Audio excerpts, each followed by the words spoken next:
네, 안녕하세요. 오늘은 논술독학 이제 16회차입니다. 현재 제 블로그나 유튜브에 보시면 이제 논술독학 현재 녹음본들을 제가 차곡차곡 올리고 있으니까요. 물론 성실하지 않게 자주 못 올려서 정말 독학하는 분들에게 정말 죄송합니다. 어쨌든 최대한 노력하면서 계속 올리고자 하니까요. 이제 16회차입니다. 그래서 지난 시간에 이제 연세대 2016년도 편입 사회계획 문제를 한번 풀어봤거든요. 감시와 CCTV라는 주제였죠. 다시 한번 이제 제 교재로 돌아와서 여러분, 그러니까 참고로 제 교재는 이제 데우스 엑스 마키나라는 이제 독학 논술 교재가 있어요. 그래서 그 이론 교재가 먼저 있고요. 그래서 그 이론 교재에 있는 순서대로 제가 지금 강의를 하고 있는 건데, 이제 중간중간 그래도 좀 뭐 연세대 편입 문제나 대입 문제에서 좀 중요한 부분들은 중간에 좀 끼워 넣고 있습니다. 어쨌든 지금 저희는 이 정신과 육체 파트 1에 있어서 정신과 육체 편을 이제 오늘부터 시작하려고 합니다. 그래서 제가 지금 독학 논술을 다 할 수는 없잖아요. 논술 독학을 제 예제 프리집이 문항이 거의 100문제가 됩니다. 100문항에 가까운 문제를 다 풀 수는 없기 때문에 최소한 이제 이 진도라도, 이제 파트 1부터 파트 3까지 이 진도라도 한번 다 훑을 수 있게끔. 그래서 이제 독학을 하는 분들이 전체적으로 이런 주제들이 이런 흐름으로, 또 이런 기출 문제가 이런 주제에 나오는구나 라는 거를 제가 또 확인시켜 드리는 겸 해드리는 거기 때문에 여러분이 제 이론 교재 데우스 엑스 마키나와 또 그 예제 프리집을 또 구매하셔서 같이 참고해서 보시면 큰 도움이 되실 거라고 생각됩니다. 자, 어쨌든 그래서 오늘 수업 이제 정신과 육체 편 시작해 보도록 하겠습니다. 참고로 오늘 이 문제는 이제 서강대학교에서 기출이 됐어요. 2010년도 문제인데 역시 고리장 문제인데 왜 풀어야 됩니까? 라고 하시는 분들은 역시 제 수업은 스킵해 주시면 되겠습니다. 어차피 여러분 결국 실력을 키우는 거는 똑같습니다. 무엇보다 최신 유형만 원한다 라고 하시는 분들은 당연히 최근 문제를 푸셔야겠지만 논술 시험이라는 게 매번 바뀝니다. 매년마다 학교 출제진들도 바뀌고, 그래서 유형이 바뀌는 경우도 있고, 또 주제도 어떤 거든 바뀔 수 있기 때문에 또 주제가 어떤 주제로 되돌아올지도 몰라요. 그런 의미에서 저는 이제 제 교재의 어떤 흐름대로 이제 끌고 가고자 합니다. 그래서 우리는 오늘 정신과 육체라는 주제로 수업을 할 거예요. 자, 그래서 정신과 육체의 이원론을 먼저 생각해 봅시다. 저희는 계속해서 주체와 대상의 관계에 대해서 고민을 하고 있잖아요. 그래서 오늘은 이 자리에다가 무엇을 주체로 둘 것인가, 정신을 주체로 둘 것인가, 육체를 주체로 둘 것인가에 대해서 당연히 논쟁거리가 있겠죠. 그렇죠? 그래서 육체가 주체인가, 정신이 주체인가, 무엇을 대상화시킬 것인가. 계속해서 우리는 이 거대한 하나의 그 큰 틀을 갖고 요 주제, 오늘은 요 정신과 육체 주제를 살펴보고 있는 거죠. 만약에 정신이 육체보다 우월하다면 우리는 그것을 관념론이라고 부릅니다. 물질이 존재하지 않는 거죠. 그러니까 물질이라는 것보다는 물질을 이루고 있는 그 이면에 있는 인간의 어떤 영혼, 정신, 이것을 중심으로 해서 세계를 보는 거고요. 그게 아니다. 정신과 영혼이라는 것은 사실 그렇게 실제하고 있는 게 아니고 오히려 우리는 육체, 이거 결국 어떤 오직 물질만 있다라는 유물론의 한 계열로 볼 수도 있을 거예요. 그래서 육체를 중심으로 생각한다면 우리는 그걸 유물론이라고 볼 수 있겠죠. 그러니까 말 그대로 육체만 있고 정신과 영혼이라는 것은 어찌 보면 육체의 작용에 불과하다. 아까 오늘 좀 이따 제시문을 통해서 보겠지만 어떤 뇌라는 것이 육체라고 규정하고, 그럼 뇌라는 그 물질적 육체의 일종의 어떤 그 작용으로서 우린 그것을 정신이라고 말할 뿐이지, 사실 정신과 영혼이라는 게 따로 실제하는 것은 아니다라는 것에 대한 입장도 있겠습니다. 물론 여러분 여기서 벌써 눈치채실 수 있겠지만 전통 철학이랄까요? 소크라테스 플라톤을 기반으로 한 어떤 정통 철학에서는 아무래도 이 관념론을 좀 더 중심으로 하고 있다는 것을 알 수 있어요. 왜냐하면 이런 통념이 있죠. 인간의 육체라는 것 안에는 뭔가 인간의 어떤 그 본능, 욕망 이런 것들이 어떤 육체적 작용이라고 더 보거든요. 왜냐하면 육체의 쾌감 때문에 생기는 거니까. 왜 먹어요? 육체가 배부르려고. 그렇죠? 성욕, 왜 성욕이 돋는가? 육체의 쾌락을 위해서. 이렇게 나와 있기 때문에 많은 이제 철학자들은 이 육체에서 만들어지는 어떤 욕망, 그죠? 어떤 이 감성, 감정 이런 얘기들은 다 어떻게 보면 육체적 작용으로 해석을 했기 때문에 인간의 그것을 걸러낸 순수 이런 것들을 중심으로 철학의 잡아갔던 것이죠. 하지만 꼭 그 역사만 있는 건 아닙니다. 당연히 관념론 중심으로 발전하다 보면 육체에 대한 가치나 인간의 욕망과 감정 같은 것들이 오히려 평가절하가 되잖아요. 그러다 보니까 왜 이게 그렇게까지 그런 천대를 받아야 되는가라고 하면서 오히려 물질을 또 중심으로 사유를 하는 개념들이 나옵니다. 그게 우리는 유물론이라고 볼 수 있겠죠. 한편으로 여러분 또 엄밀한 과학주의라고 할까요? 우리가 만약에 과학의 어떤 그 이론을 굉장히 신봉한다라면 사실은 과학주의에서 어떤 영혼의 실제성을 따로 믿기에는 증명할 수 없는 부분이기 때문에 어렵고요. 그렇기 때문에 차라리 원자론부터 시작해서 그냥 이 세계 자체가, 이 우주 자체가 그냥 거대한 하나의 어떤 그 정말로 수많은 물질로서 이루어진 거지 인간의 어떤 정신이나 영혼이 따로 존재하는 건 아니다라고도 볼 수 있겠죠. 그래서 유물론과 과학의 굉장히 유기적인 연계성이 있다고 볼 수 있겠습니다. 자, 그래서 오늘은 이 문제를 통해서 이런 문제 인식을 갖고 이 관련된 문제를 찾아봤는데요. 서강대학교가 사실 이런 주제를 가장 많이 다루고 있기 때문에 사실 그럼 굉장히 이제 인문 철학적인 주제겠죠. 만약에 굳이 이건 사회계 주제에서는 언제 나오냐면 이건 주로 인문계 문제 주제고요. 요런 주제가 사회계로 나오려면 뭐와 같이 붙어야 되냐면 정보와 소스와 붙으면 돼요. 오늘날 뭐 디지털 사회 정보와 기술 문제랑 연계가 시켜지면 충분히 이런 소재로도 사회계로 나올 수 있다라는 점, 그래서 유념하시고, 그래서 나는 사회계인데 이런 거 안 풀어도 돼 라고 하는 거만한 생각은 버리시고요. 항상 겸손한 자세로 나와 있는 문제들 최대한 많이 풀어보시는 게 더 좋습니다. 뭐 시험 전주다? 풀지 마세요. 내가 사회계인데 시험 한 주밖에 안 남았다? 뭐 이런 주제는 안 풀어도 됩니다. 하지만 시험이 3달 이상 남았다? 푸셔야죠. 주제들을 다양하게 다뤄봤을 때 결국은 여러분 생각을 많이 한 사람과 안 한 사람과의 차이는 답안에서 나게 되어 있어요. 써본 사람과 써보지 않은 사람과의 차이는 나보게 되어 있어요. 한 번도 이런 주제 풀어보지도 않았고 한 번도 써보지도 않았는데 그 주제를 내가 잘 쓰길 바라는 것 자체가 교만한 거고 욕심이죠. 그런 분들은 불합격하는 게 당연한 겁니다. 알겠죠? 많이 노력하시고 많이 공부하신 분이 합격해야겠죠. 자, 그래서 나다를 비교한 후 이를 바탕으로 가의 귀스타프가 처한 모순적 상황에 대해 논하라. 자, 논제를 보시면 나다를 비교한 후예요. 말 그대로 그럼 여러분의 답도 귀스타프가 먼저 나오는 게 아니라 나다를 비교하는 게 먼저겠죠. 그래서 개요 구성을 짜실 때, 자, 개요를 짜실 때 시키는 대로 가는 게 제일 좋습니다. 자, 나다를 비교해라. 그럼 자, 그럼 나를 요약할 수 있겠죠. 나 요약하고 다를 요약하고 그 핵심을 이제 비교하기. 이런 구성으로 순서대로 가셔도 돼요. 그래서 이거를 1단락으로 잡고, 물론 여기서 뭐 단락을 꼭 구분해야 되냐라고 했을 때 사실은 여기 전반부기 때문에 다시 이걸 연결해서 쓰셔도 상관은 없어요. 한 단락으로 쓰셔도 되지만 일단은 뭐 여유도 있다. 그리고 좀 뭐 쌈박하게 난 요약할 수 있다라고 하면은 뭐 핵심만 간단하게 한 단락 쓰시고, 두 번째 단락 다 쓰시고, 핵심은 뭐 한 줄에서 2줄 정도만 충분할 것 같아요. 왜냐면 요거 비교 자체가 너무 이제 자명하게 딱 보여지기 때문에 이걸 뭐 디테일하게 뽑아내는 이제 비교 단락이 중요한 건 아니거든요. 그러니까 중요는 한데 이 분량이 중요한 건 아니라는 소리예요. 아니면 여러분 이거를 거꾸로 가셔도 돼요. 1, 2, 3 순서가 아니라 얘를 1로 잡고 그 다음 그 증거로서의 2, 3 이런 식으로 가셔도 상관은 없습니다. 또 두 가지식으로 쓰기 좋다라면 요 방식이 나올 수도 있죠. 예를 들어 뭐 정신과 육체의 우월론, 우월론의 어떤 관점에 있어서, 아니면 정신과 육체의 관계에 있어서 재심은 나는 정신의 우월론을, 재심은 다는 오히려 신체성의 우월론을 주장한다. 이런 식으로 얘기하셔도 되고요. 다른 표현으로 좀 어렵지만 재심은 나는 심신 이원론을, 재심은 다는 심신 일원론을 주장한다. 이렇게 얘기하셔도 괜찮습니다. 어쨌든 그런 구성을 실제로 봐서 이제 그 다음 진짜 중요한 건 가에 대체 귀스타프라는 박사가 무슨 짓을 했길래 귀스타프가 처한 모순적 상황이에요. 이 말은 뭐냐면 나중에 이제 분석을 또 해보겠지만 귀스타프라는 박사가 선택한 게 있겠죠. 그의 선택한 어떤 그 자유라고 할까요? 그게 어떤 선택한 어떤 방식이 있고 그거와 대비된 모순적 상황이 있을 거예요. 그래서 그가 원했던 것과 그가 처한 상황이 뭔가 달라졌다라는 거거든요. 이제 그런 부분들을 찾아내셔야겠죠. 재심을 읽어보시면 사실은 뭐 가는 그렇게 어렵진 않지만 또 잘 찾아낸다라는 건 또 쉬운 것은 또 아니니까요. 일단 나다부터 보시죠.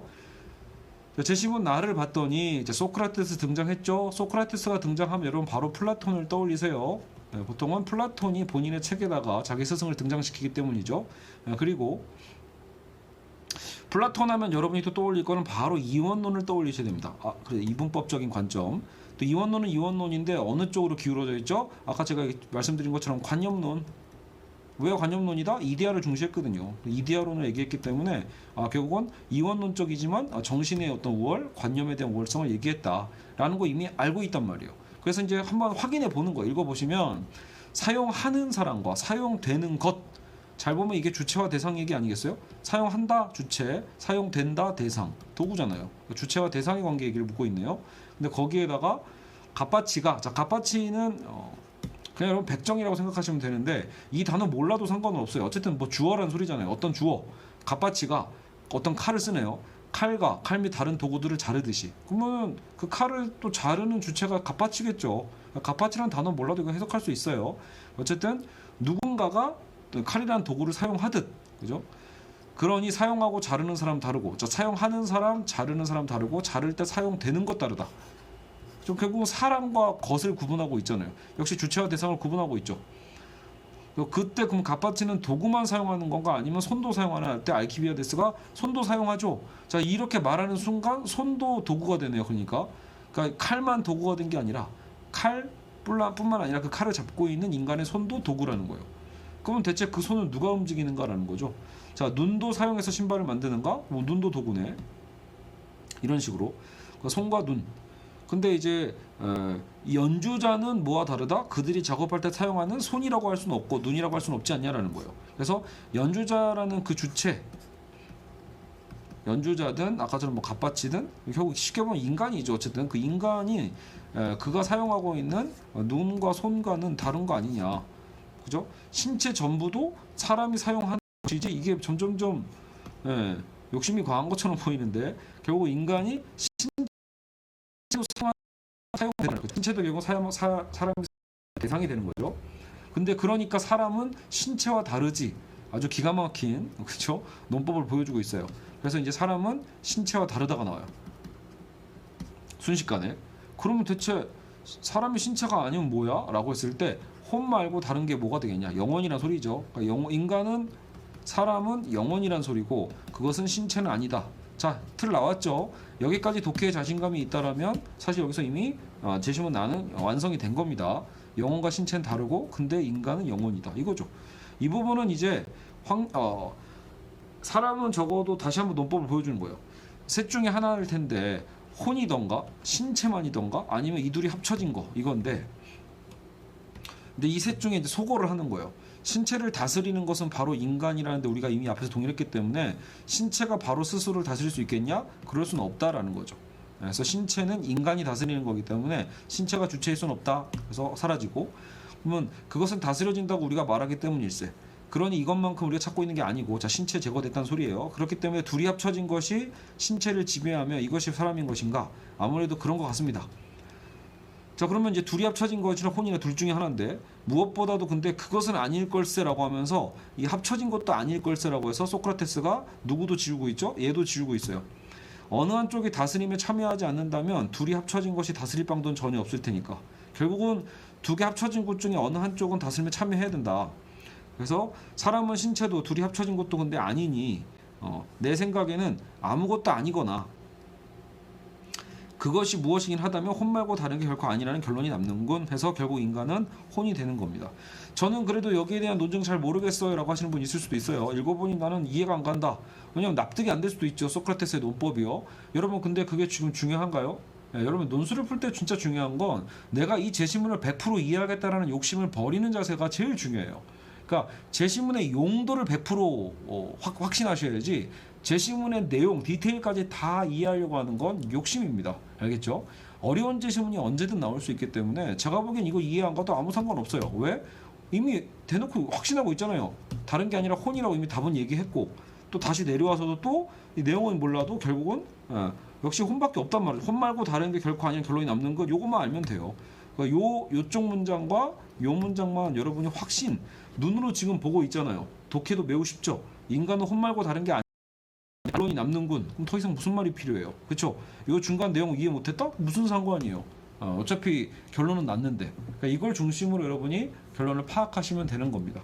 아시겠죠? 자, 그래서 재심은 나는 결과가 나온 거예요. 인간은 혼이다. 그리고 인간은 그래서 신체가 아니고 육체가 없다. 육체가 아니다. 이런 식으로 얘기하고 있다라는 거. 자, 그럼 얘를 기준으로 이미 보면 재심은 나다를 대비하는 방식으로 해서 가를 지금 논하는 거기 때문에 이때 이제 눈치 빠른 사람은 이미 다가 어떤 내용인지까지도 읽지 않아도 알 수 있어요. 설마 여기서 이원론이 나오겠냐고요. 혹은 여기서 정신우월론이 다시 똑같이 나올까요? 그러면 문제가 애초에 성립이 안 되죠. 나다가 똑같을 거면 뭐하러 내요?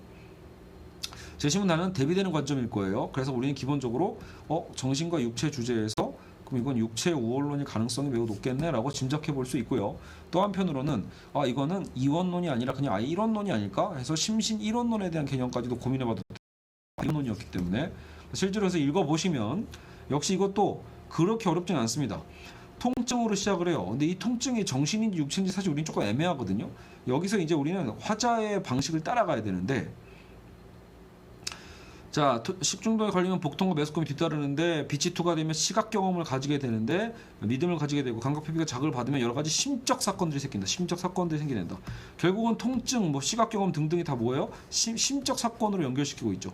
자, 그러나 이것들은 멀리 있는 원인들이고 진짜 원인들, 그러니까 감각 표피가 자극을 받으면 심적 사건이 생긴다. 자, 요게 원인이죠. 감각 표피가 자극받으면 심적 사건들 결과죠. 우리가 뭐에 의해서 통증을 느끼는가? 이게 결과거든요. 통증도요. 그러니까 통증을 결국 심적 사건으로 연결시키고 있고, 근데 이제 직접적 원인이 뭐냐라고 했을 땐 감각 표피가 자극을 받는 것 이게 이제 뭔가 간접적 원인이라면 직접적 원인은 두뇌 상태의 변화다라고. 자, 이거 별표 치셔야 돼요. 이게 심적 사건의 직접적 원인은 두뇌 상태의 변화, 얘가 원인이고 심적 사건은 그럼 결과네요. 그래서 마취가 작용하는 이유가 바로 여기에 있다. 감각기관의 말초신경으로부터 오는 신경신호가 차단되거나 두뇌의 정상적 기능이 방해를 받아서 중추신경이 마비가 되면 어떤 고통도 경험하지 못하게 된다. 자, 고통은 심적 사건이었죠. 정신생활에서 일어나는 모든 것, 자, 심적 사건이 정신생활이겠죠. 심적 마음이잖아요. 정신생활에서 일어나는 모든 건 그것에 가장 근접한 뭐에? 물리적 기반. 자, 뭐가 원인이죠? 물리적 기반이 원인이죠. 정신생활이 어디에 영향을 받았다? 물리적 기반에. 정신생활이 역시 결과, 물리적 기반이 원인. 근데 물리적 기반으로서 두뇌. 자, 중요한 말이 나왔죠. 그러니까 두뇌를 보자마자 실제로 이런 뇌를 그냥 정신이라고 생각하는 사람도 있어요. 그렇기 때문에 재심은 다가 뭐를 얘기하고 있는지 잘 봐야 되는데 두뇌는 철저히 물리적 기반이라고 얘기하고 있으니까 두뇌는 물리적이니까. 심성의 존재가 적절한 신경구조의 존재에 의존한다는 생각을 강력하게 지지하는 증거가 있다. 한 사람의 두뇌를 이루는 분자, 두뇌를 이루는 분자도 결국은 물질이거든요. 분자를 모두 제거해 버리면 정신생활이 사라지지 않겠냐라는 그 증거. 실제로 분자를 다 제거하면, 여러분 실제 뇌를 그냥 그렇게 분자를 제거한다라고 멋있게 얘기 안 해도 뇌를 그냥 부셔버리면 정신생활이 있겠어요? 사라지겠죠. 그래서 결국 이게 굉장히 중요한 증거라는 거예요. 신체가 사라지면 정신도 사라지니까. 그래서 정신이라는 건 뭐에 기반하고 있다? 신체에 기반하고 있다라고 얘기를 하고 있습니다. 그래서 재심은 다해서 재심은 나와 같은 영혼이 있나요? 아닌 거죠. 여기서는 영혼 같은 건 없다. 정신이 따로 실제하고 있는 게 아니래요. 따로 떨어진 게 아니기 때문에 육체의 작용에 불과해서 사실은 정신과 신체는 연결이 되어 있는 거죠.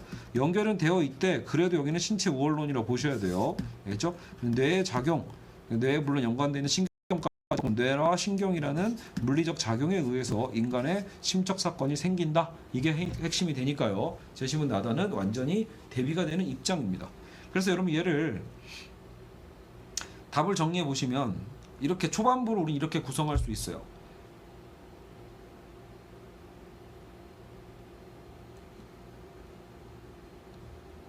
자, 보시면 자, 정신과 신체의 관계에 있어서 재심은 나와 다는 각기 상반된 관점을 보여준다. 그래서 지금 이 주제가 정신과 신체의 관계네요라는 것을 내가 찾았음을 보여주는 거고요.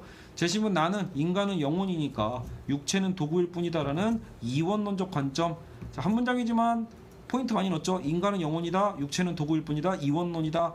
반면 다는 정신이 신체에 의존할 수밖에 없으니까 없음을 논증하면서 무슨 관점? 이론론적 관점이다. 이렇게 해서 대비한 거죠. 이원론, 이론론, 육체는 도구일 뿐 정신이 신체에 의존할 수밖에 없음. 이런 식으로 해서 이미 여러분 이 세 줄만으로도 어떻게 보면 굉장히 압축을 많이 한 거예요.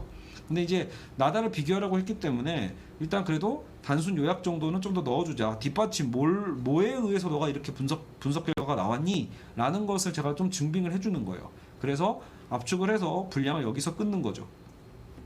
자, 개요 잘 보세요. 1000자에서 1200자라고 했을 때 결국 비율을 이 뒷부분에다 좀 더 많이 낼 필요가 있어요. 알겠죠? 왜냐면 오늘 이 나다 비교가 그렇게 어려운 건 아니거든요. 그래서 이 비교가 어려우면 분량을 할당할 수 있겠지만 결국 나다 비교가 뭐를 위한 기반이죠? 구스타프가 처음 모순적 상황을 분석하기 위한 기반으로 존재해요. 그러니까 요거는 핵심만 잘 뽑아내시면 되겠습니다.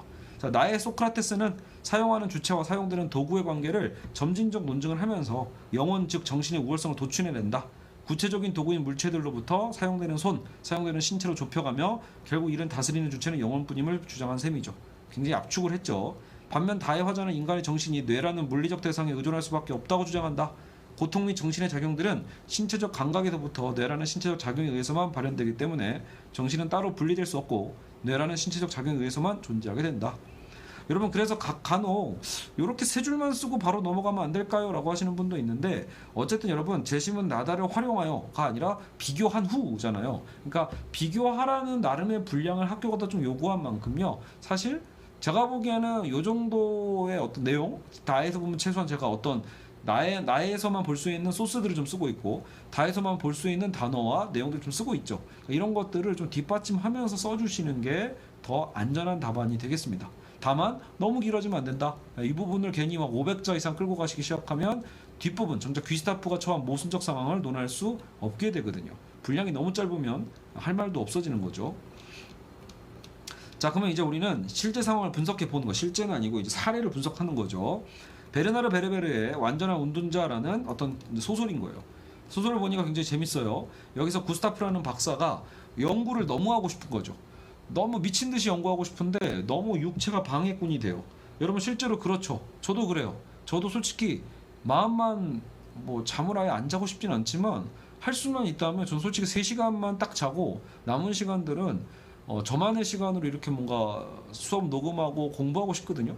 공부하는 여러분들도 대부분 그렇게 생각하시죠. 그러니까 좀 그만 피곤했으면 좋겠다. 좀 배도 좀 덜 고팠으면 좋겠다. 이럴 때가 들어요. 뭐 먹는 게 여러분 아무리 맛있어도 새끼 맨날 맛있는 음식만 먹을 수는 없잖아요. 대부분 우리는 그냥 살기 위해서 먹어요. 그러니까 어찌 보면 신체가 매우 방해꾼이 되는 거예요. 공부만 많이 하고 싶고 이러면 저도 사실은 새 아이 아빠란 말이에요. 그러니까 결국은 뭐 돈도 벌어야 되고 그죠? 수업도 하면서 또 한편으로는 아이들도 봐야 되고 저희 집에도 깐난 아기가 있기 때문에 얼마나 바빠요. 그러니까 제가 원하는 건 저만의 시간인데 저만의 시간을 갖기에도 굉장히 벅찬 어떤 삶이란 말이에요. 그랬을 때 할 수 있는 건 뭐밖에 없죠? 잠을 줄이는 수밖에 없는데 그건 또 안 돼. 체력이 안 좋아. 그러니까 전 또 잠도 많이 자거든요. 그러니까 늘 뭔가 더 하고 싶어도 늘 쫓기는 삶이 되는 거죠. 그럴 때 이 신체가 얼마나 거추장스러워. 야, 구스타프는 사실 그런 거를 꿈꿨던 전형적인 학자 스타일이죠. 그러니까 야, 육체가 아예 없었으면 이런 거예요. 육체가 근데 이 사람의 전제 자체가 그건 거예요. 자, 육체가 컵이면 정신은 물이야. 이미 그러니까 육체와 정신을 따로 구분할 수 있죠. 컵과 물로요. 근데 컵이 없으면 물이 계속 흐르듯이 컵이 없으면 정신이 없어진다 이런 얘기 아니에요. 정반대 얘기죠. 컵이 없으면 물이 계속 흐르는 것처럼 자유로워질 수 있다는 뜻이에요. 육체가 없어야 정신은 자유로워져. 알겠죠? 이건 마치 바로 재심은 나의 내용과 비슷한 거예요. 어찌 보면 실제로 소크라테스가 그런 얘기 많이 했거든요. 인간의 정신은 육체라는 감옥에 갇혀 있다고. 그런 것처럼 그렇다고 해서 육체를 없애버릴 수는 없지 않냐. 실제로 현실은 죽음밖에 없죠. 우리가 완전히 죽어야 육체가 사라지는데 근데 꼭 그렇지만 않다라고 해서 새로운 방법을 찾은 거야. 여기서부터 중요하죠. 우리는 정신을 유지하면서도 육체로부터 벗어날 수 있다. 죽지 않으면서 심지어. 그게 뭐냐라는 거죠. 여러분 그래서 이 목적이 되게 중요해요. 이미 구스타프는요. 정신을 유지하면서 육체로부터 벗어났다라고 확신하고 있는 거예요. 근데 웃긴 건 뇌를 따로 떼어내어 보존한다. 그러니까 여러분 진짜 중요한 말은 귀스타프 박사가 뇌를 육체로 알고 있나요? 그게 아니라는 게 중요한 거예요. 뇌는 육체라고 생각하지 않아요. 왜냐면 구스타프는 육체를 제거했다고 봤거든요. 그래서 뇌는 구스타프에게 뭐예요? 정신이었던 셈이에요. 이게 실험의 시작인 거죠. 야, 뇌는 그냥 인간의 정신이야. 뭐 피치 못할 어쩔 수 없는 신체의 부위지. 뭐 이런 말이 아니에요. 어찌 보면. 그래서 뇌만 남겨뒀다는 얘기는 사실은 인간은 정신만 남았다라고 전제를 깐 거죠. 그래서 수술을 받았고요. 완전한 은둔자가 되기 위해서 시술할 수 있는 모든 절제 수술 가운데 가장 극단적 형태인 전신을 절제했다. 전체 신체를 절제했다는 말도 그렇죠. 자, 그런 과정을 거치자 진짜 뇌라고 하는 것만 남았고 영양에서 넣었고 산소를 넣어서 경동맥을 통해 산소를 넣으면 살 수 있었던 거예요. 중약하고 아빠는 돌아가신 거예요. 아빠가 순간 사라진 거잖아요.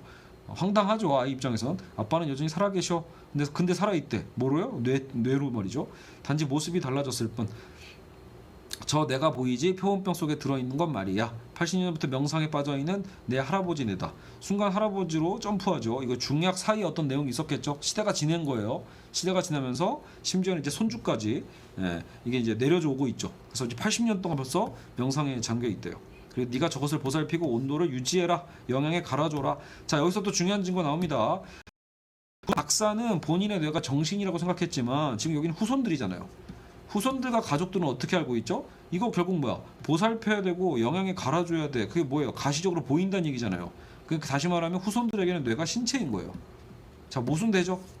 뇌는 정신입니까? 뇌는 신체입니까? 사실은 애매한 거예요. 두 쪽이 주장하는 게 다른 거죠. 후손들은 사실은 이거는 그냥 신체에 불과한 게 뭔가 정신이라는 것을 알 수 있다 없다? 없어요. 어떤 것도 할아버지의 생각이 무엇인지를 현재 이 본문으로는 도저히 알 방법이 없어요. 본문에 나와 있는 내용만으로는 이제 구스타프 박사가 연구한 어떤 뭐 결과물을 바깥으로 공유할 수 있다던가 구스타프의 생각을 후손들이 읽을 수 있다던가 그런 거 전혀 없죠. 그냥 고깃덩이에 가까운 거예요. 그냥 징그러운 뇌, 신체적인 거죠. 그러는 동안에도 구스타프는 생각을 계속하고 있었고 유용한 여러 유익한 정보를 얻을 수 있었대요. 많은 비밀도 알아냈대. 성과가 있긴 있네요. 그렇죠. 연구 성과는 있는 거죠. 그런데 문제는 뭐예요? 쓰레기통에 내가 들어간 걸 알 턱이 없다라는 거. 굉장히 황당한 상황이 벌어져요. 본인은 자유로워진 줄 알았지만 결국은 쓰레기통에 버려진 그쵸 객체가 된 거죠. 그리고 영양액을 잃은 규스타프는 영문도 모른 채 죽어가는 거야. 얼마나 허방이에요. 여러분 이게 주체적인 건가요? 굉장히 종속적인 거죠. 굉장히 독립적이지 못하는 의존적인 삶이잖아요. 아까 구스타프가 뭐라고 했어요? 자유롭고 싶다고 했잖아요. 여러분 이게 자유로운 삶인가요? 아니죠. 그러니까 여러분 결국은 모순적 상황을 논하시오라고 할 때 사실 오늘 문제를 나름대로는 좀 다채롭게 푸는 방식 중에 하나는 나름의 모순점들 여러분들이 좀 찾아보는 거예요. 뭐 하나만 찾아도 하나를 찾아서 그것으로 깊이 있게 가도 되겠지만 아까처럼 구스타프는 뇌를 정신으로 생각하면서 신체를 다 절제했다고 믿었으나 가족들에게는 아이러니하게도 뇌는 오로지 신체에 불과했다는 점이라는 거예요. 전혀 정신적이지 않았죠. 게다가 구스타프는 사실 자유를 위해서 이 모든 일을 행했는데 정말로 자유로웠는가? 물론 일부 본인의 생각들을 개진할 수 있었다는 점에서는 인정할 여지도 있겠지만 정작 사회적으로는 전혀 인지할 수 없었고 무엇보다 본인이 왜 죽어가는지도 모르잖아요. 본인을 살릴 수 있나요? 보호할 수 있나요? 아무것도 못해. 굉장히 종속적이죠. 자유로운 줄 알았는데 전혀 자유롭지 않다라는 그런 모순도 찾아낼 수 있겠습니다. 그래서 가장 결정적 장면이 뭐죠? 떠돌이 개 한 마리의 먹이로 사라졌다라는 거. 자, 그래서 한낱 고깃덩이였다라는 이 표현도 굉장히 중요한 거예요. 고깃덩어리 이거야말로 물질이란 소리죠. 먹잇감이고 허망하게 자 이건 화자의 생각이에요. 이 소설을 만든 베르베르가 허망하게 여기서 갑자기 규스타프가 성공했다 이런 식으로 갑자기 너무 긍정적으로 해석하는 학생들도 나오긴 하는데 제가 보기에는 화자의 생각을 굳이 뒤집으면서 그렇게 분석하는 것보다는 그러니까 왜 규스타프가 처한 상황이잖아요. 그가 처한 상황이 그래서 지금 행복해요? 개 먹이가 되고 사라졌는데 아닌 거죠. 이거는 내면으로 떠났던 사유가 끝이 났다라고 분명히있잖아. 끝이 났고 허망하게 끝이 났다. 이게 포인트예요. 이미 계속되는 게 아닙니다. 이 사람의 여행은 끝났어요. 그리고 트림각 이거 얼마나 모욕적이에요.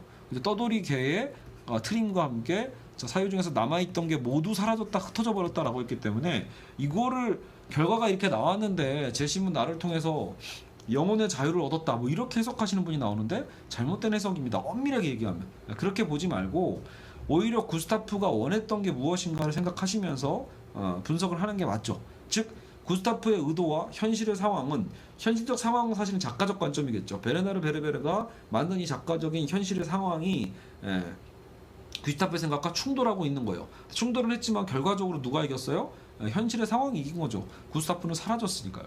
알겠죠? 그래서 물론 좀 다르게 해석할 수 있는 여지가 있긴 있더라고요. 실제로 저도 많은 학생들의 문제를 첨삭하다 보면 그래도 이렇게 썼는데 굉장히 설득력이 있네? 이런 부분도 있긴 있어요. 알겠죠? 일단은 그래도 스탠다드하게 한번 살펴보면, 자, 모순적 상황을 논하라 했잖아요. 논하라는 건 우리 보고 논하라고 한 거기 때문에 대신 이제 나다를 비교했으니 심신 1원론과 심신 2원론을 기준으로 혹은 정신의 우월론과 신체 우월론을 대비하면서 그것을 활용해서 그것을 바탕으로 귀스타프의 상황을 논하라고 한 거기 때문에 제일 중요한 건 일단 이 상황을 분석을 해줘야겠죠. 이 상황이 어떤 상황인가? 라는 것을 아주 세분화해서 잘 분석해 주시고, 그리고 나서 귀스타프가 처한 상황이 안타깝잖아요. 그러니까 결국은 한편으로는 어리석은 거고, 그런 상황의 어리석음에 대해서 뭐가 문제였는지를 말 그대로 좀 논해보는 게 낫죠. 좀 비판하듯이 어찌 보면.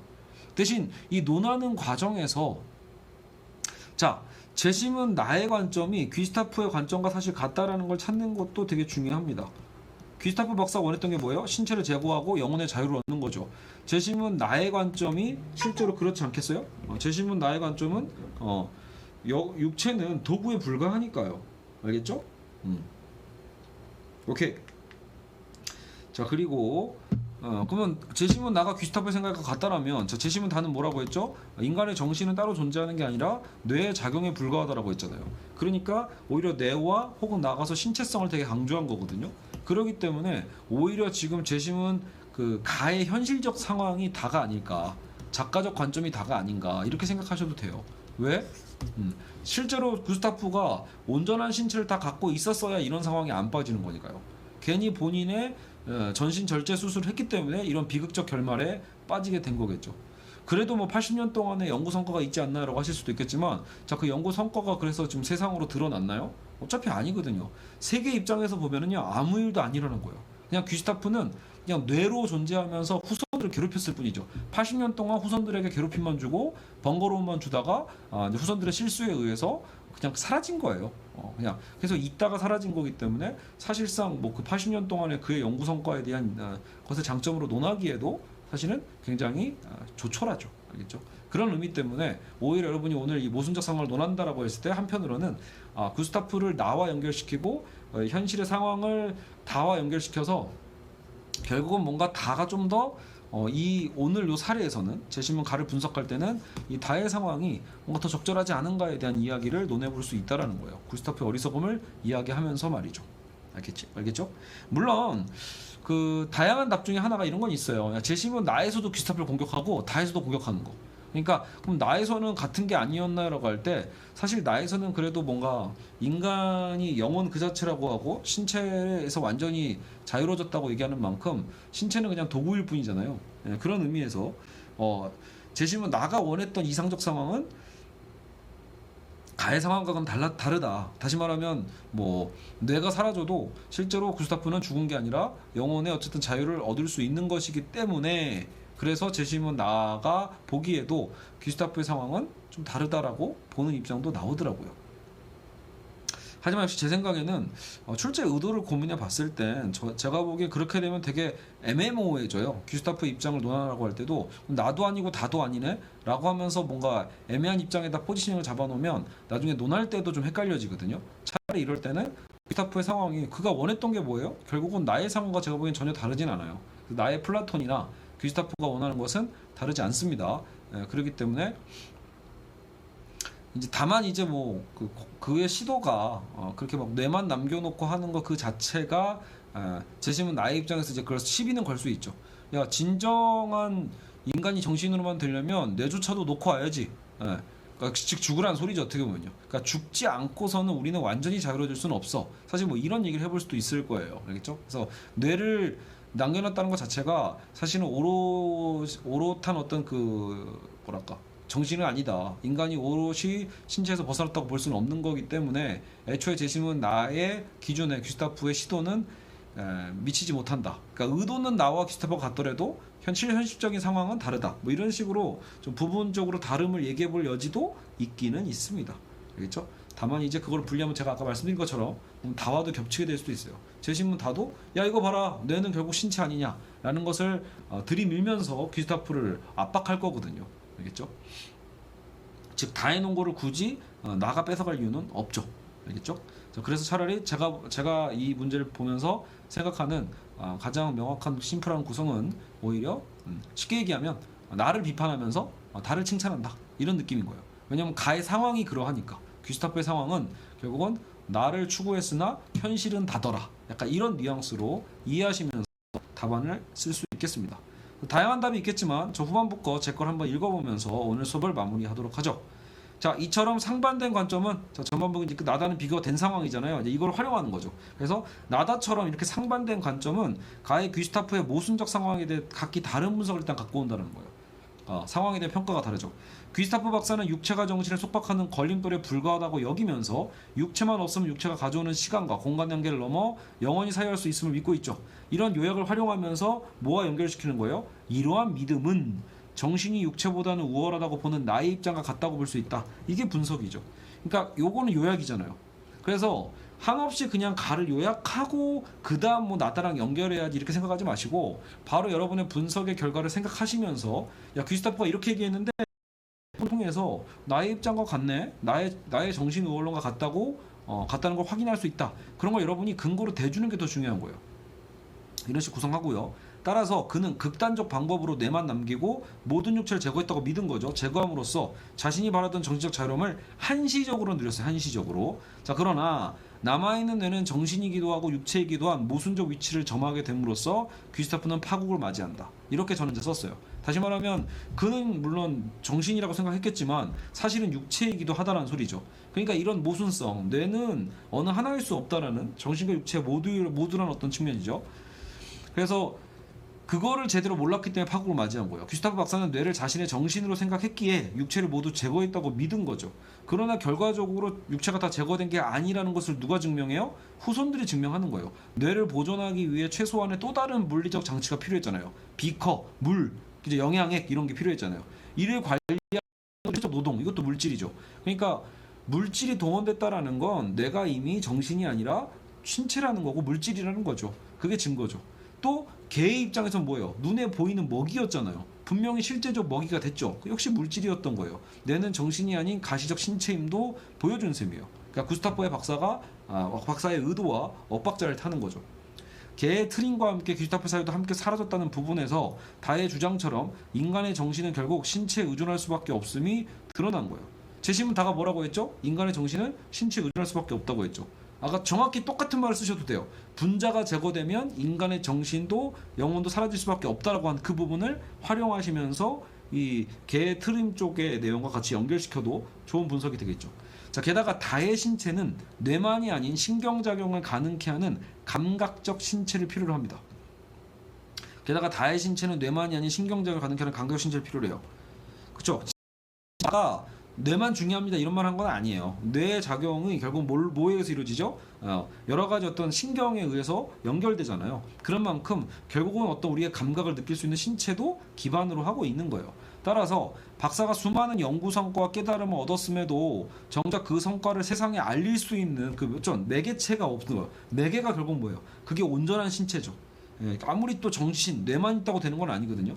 뇌로 연구를 했으면 그 다음 그 뇌와 신경을 연결하고 근육이 연결돼서 무언가 쓸 수 있거나 표현할 수 있어야 되죠. 의사소통을 할 수 있어야 되죠.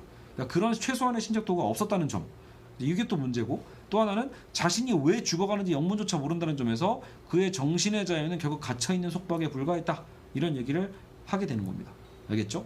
그러니까 일종의 포인트를 좀 3개 정도 쓴 거예요. 뇌 자체에 대한 구스타프 박사의 어떤 오인이 되는 거고, 본인은 정신이라고 생각했으나 알고 보니 신체였다. 이런 게 있고요. 또 무엇보다 게다가 을 전달할 수도 없었다는 내용에 대한 비판, 또 본인은 자유롭고 싶었지만 갇혀있는 속박에 불과했다는 그 자유에 대한 또 비판, 이런 것들을 이야기하면서 사실 다 같이 연결되는 거 아닙니까? 라고 할 때 연결되는 거죠. 하지만 뭐 엄연히 표현으로 분리해낼 수 있는 거라면 그 표현을 또 분리해서 이렇게 다양하게 써보는 것도 좋은 점수 포인트가 될 수 있다 라고 볼 수 있겠죠. 물론 여러분 여기서 조금 더 모순적 상황에 대해 논하라고 했기 때문에 조금 더 적극적으로 여러분이 뭐 비판을 한다거나 혹은 또 나름 구스타프에 대해서 옹호할 수 있는 점이 있다라면 그런 것도 옹호해 보시는 것도 뭐 저는 말리지 않겠습니다. 알겠죠?